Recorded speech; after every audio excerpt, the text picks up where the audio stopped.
সুন্দর লাগছে না? ভালো কমেন্ট করে কিন্তু জানাবেন কেমন হয়েছে। আপুরা ভাইয়ারা, আপনাদের প্রতি আমার অনেক ভালোবাসা, অনেক শ্রদ্ধা। যারা বড় তাদের প্রতি শ্রদ্ধা, আর যারা ছোট তাদের প্রতি ভালোবাসা রইল। আপনারা যদি আমাকে ভালো না বাসেন, আপনারা যদি আমাকে দোয়াই না করেন, তাহলে আপনারা আমাকে এই পর্যন্ত কেন এনেছেন? আমি তো জানতাম না কিভাবে এত দূর আসতে হয়। আপনাদের সাথে সিঁড়ি বেয়ে বেয়ে আমি উপরে উঠতে চাই, উপরে উঠেছি। আর একটু হলেই আপনাদের ধরতে পারবো। ভালো থাকবেন, সুস্থ থাকবেন সবাই মিলে।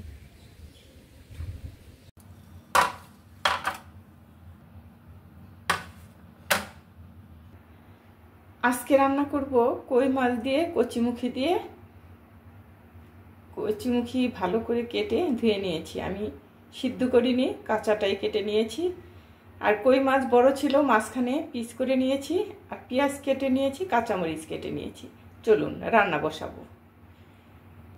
প্রথমে আমি তেল দিয়ে দিচ্ছি।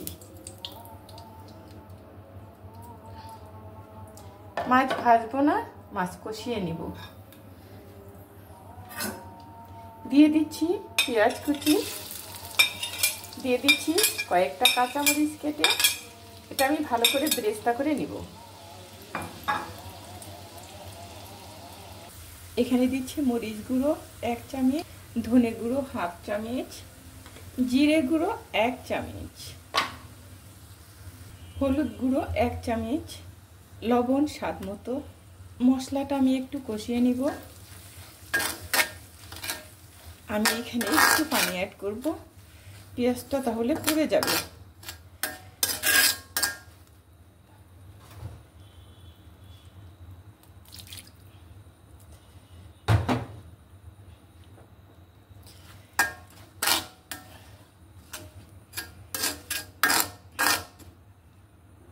এখানে আমি মাছটা দিয়ে দিব, মাছটা কষিয়ে নিব।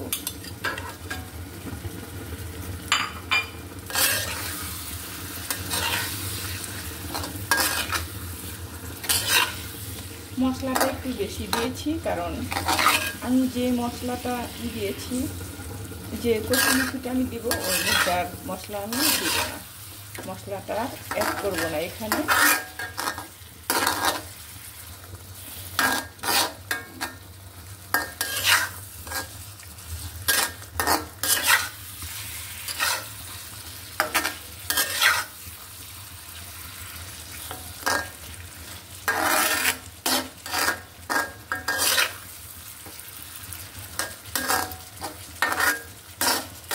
আমি এখন ঢেকে দিব। এখানে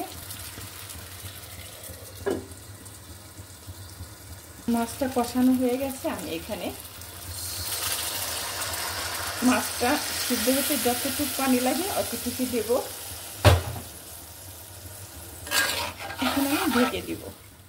মাছের মধ্যে যেন পানি না থাকে, তাহলে তো গায়ে যেন পানি না থাকে।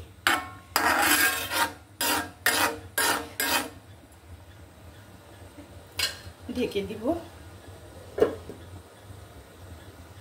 এখন আমি মাছটা উঠিয়ে ফেলব।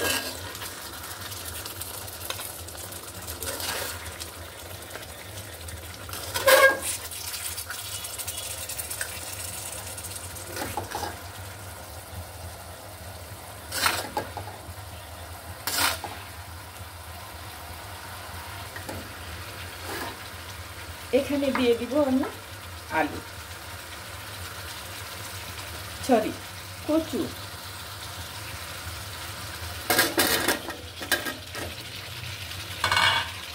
এটা আমি একটু কষিয়ে নিব। এখানে কিছুই দিতে হবে না, জাস্ট একটু লবণ দিতে হবে, আর কিছুই না। তার জন্য আমি মশলাটা একটু বেশি দিয়েছি, যে পরবর্তীতে যেন মশলাটা আমার কষিয়ে না নিতে হয়।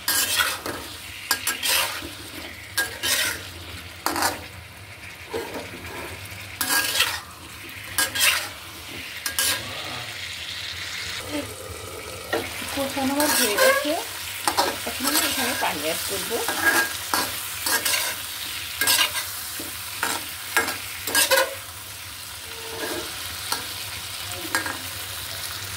পানি অ্যাড করব। তরকারিটা আমার হয়ে গেছে, কচুর মুখে সিদ্ধ হয়ে গেছে, একদম সিদ্ধ। দেখুন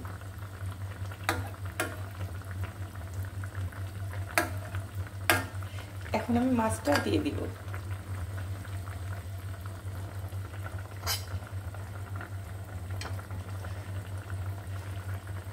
জাস্ট উপরে শুধু বসিয়ে দিব।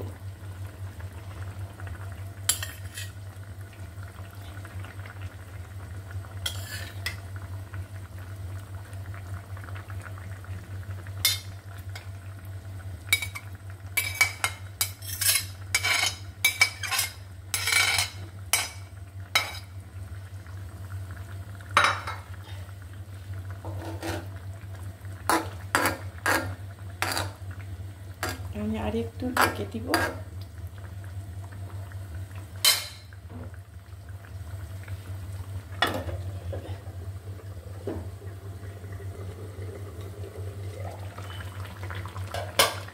আমি এখানে মশলাটা ড্রাই রোস্ট করে রেখেছিলাম, সেটা দিয়ে দিচ্ছি। এতে করে ফ্লেভারটা দারুণ লাগবে।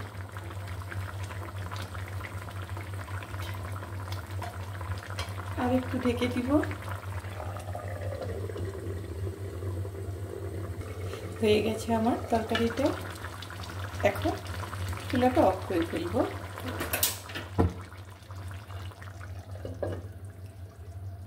কচুমুখী দিয়ে কই মাছ দিয়ে রান্না করেছি, কেমন হয়েছে কমেন্ট করে জানাবেন প্লিজ। আপুরা ভাইয়ারা এত কষ্ট করে ভিডিও বানায়, আপনারা দেখবেন। এখন একদমই ভিউ হচ্ছে না, আশা ছেড়ে দিচ্ছি, প্রায় ভালো লাগে না।